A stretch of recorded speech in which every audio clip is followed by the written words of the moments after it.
Hello students, you are most welcome at my channel Rupam Arya Education for you.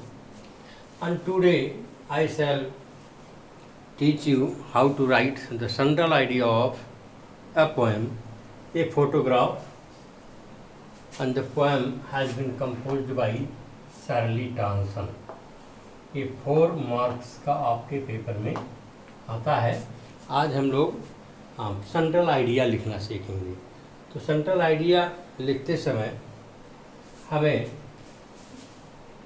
सबसे पहले तो poem जो दिया है और पोएम और पोएट का नाम लिख देंगे।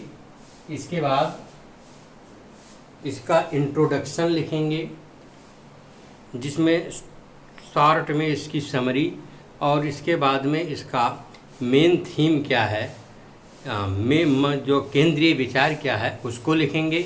इसके बाद इसमें इसके पोएटिक चार्म्स क्या हैं, यानी इसमें किस तरह का राइम है, साउंड क्या है, स्टाइल क्या है और इसमें किस तरह के फिगर्स ऑफ स्पीच यूज किए गए हैं। अगर इन सभी चीज़ों को हम लिखते हैं तो सेंट्रल आइडिया मेरा बहुत अच्छा हो जाता है। तो मैंने एक सेंट्रल आइडिया बोर्ड पे लिखा है। अब आपको बताते हैं कि किस तरह आप लिखेंगे।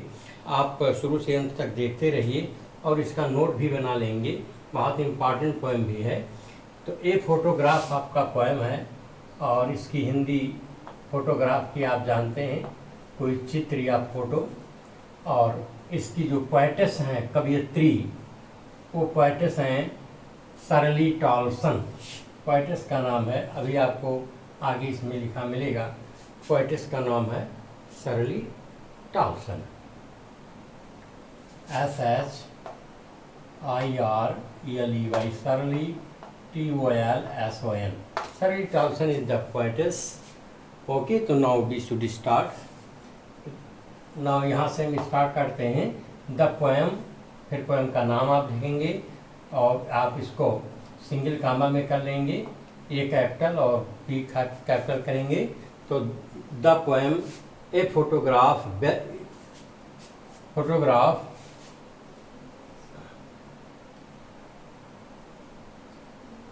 और इसके बाद सहायक क्रिया लिखेंगे, is a well known poem composed by eminent poetess of English.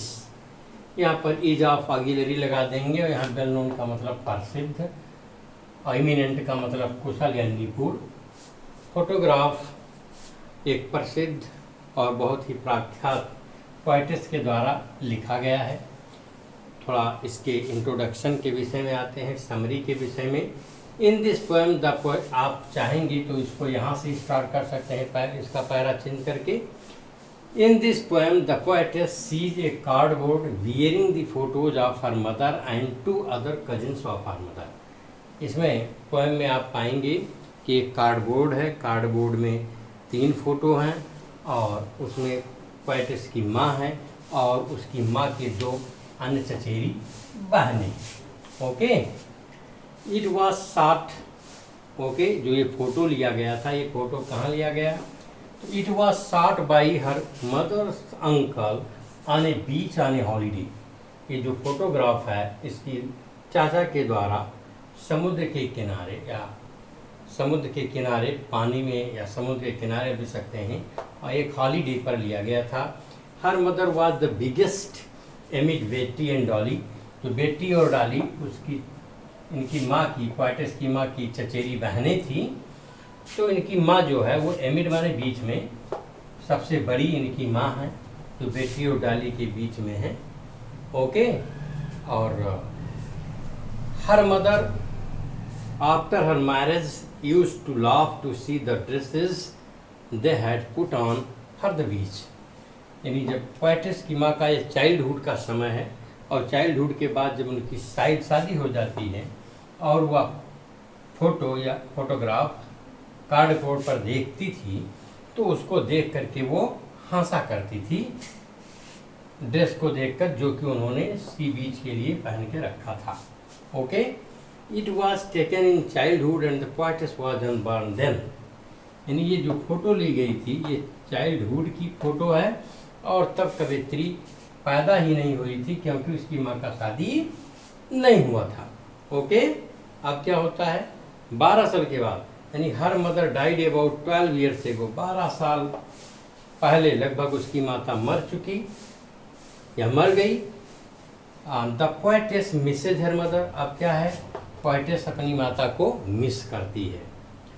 Thus the poetess and the mother encounter loss at different phases of time। इस प्रकार आप देखेंगे जो उसका केंद्रीय विचार है कि कवयित्री और उसकी माता एक डिफरेंट फेजेज ऑफ टाइम माने भिन्न भिन्न समय के अवसरों पर एक लॉस, भिन्न भिन्न लॉस माने नुकसान का सामना करती हैं, इनकाउंटर मीन सामना करती हैं।